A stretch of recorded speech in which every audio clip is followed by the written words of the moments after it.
ଶ୍ରୀ ଜଗନ୍ନାଥ ଦର୍ଶନ ଯୋଜନାରେ 5ଟି ଜିଲ୍ଲାର 703 ଜଣ ଶ୍ରଦ୍ଧାଳୁ ମହାପ୍ରଭୁଙ୍କର ଦର୍ଶନ କରିଛନ୍ତି।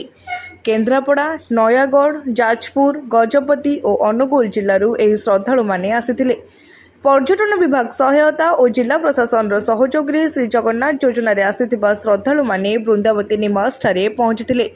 ସେଠାରେ ଜିଲ୍ଲା ପ୍ରଶାସନ ପକ୍ଷରୁ ଅତିରିକ୍ତ ଜିଲ୍ଲାପାଳ protocol Nilamadhab Bhoi, deputy collector Anushrab Gantayat, पर्यटन सहकारी निर्देशक सरोजकांत प्रधान, सूचना और लोक संपर्क उपनिर्देशक संतोष कुमार सेठी, शिशु सुरक्षा अधिकारी मनोज कुमार त्रिपाठी, ओएसआरटीसी मैनेजर रश्मि साहू, पर्यटन उन्नयन अधिकारी देवस्मिता महांती, रूपेश राउत प्रमुख बृंदावती निवास रे उपस्थित रही श्रद्धालु मानक स्वागत करने सह महाप्रभुंकर दर्शनर व्यवस्था कराइथिले।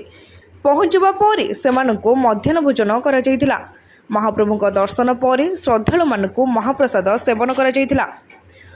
पुरीरू रविनारायण जेना निराकार महानगर रिपोर्ट तीर्थक्षेत्र लाइव।